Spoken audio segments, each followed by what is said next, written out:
Hello guys, welcome back to this channel. In today's video, I'm going to show you how you can edit photo using Pixellab.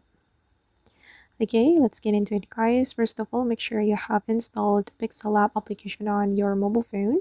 And as you can see guys, I have installed the Pixellab application. So I'm going to open this application.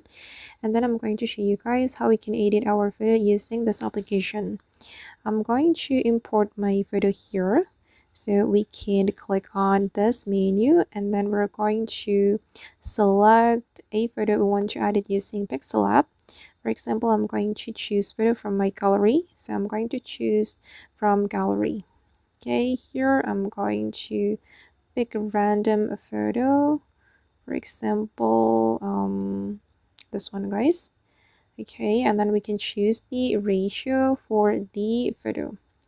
For me, I'm just going to choose this one.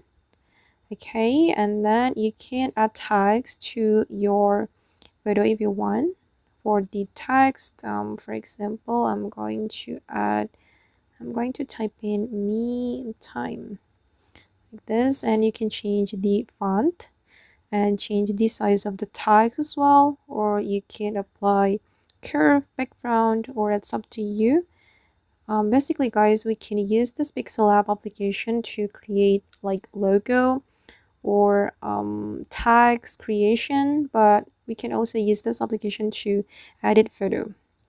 For example, I'm going to choose this one, this font, and I'm going to place it right here. I'm going to make it smaller. Okay, and then I'm going to edit my photo. I'm going to apply, for example, vignette. Let's try. Oh, it's not that good, so I'm going to cancel it. Okay, I'm going to adjust the brightness. Here you can adjust the brightness and then the contrast as well.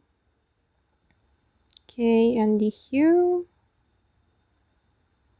For the hue, I'm just going to choose this one, and the saturation. Alright, and this is the result.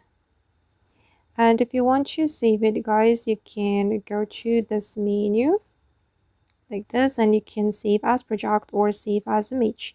And I'm just going to choose save as image, save to gallery. Okay, now it's done. I'm going to check it in my gallery. Where is it? Okay, this one.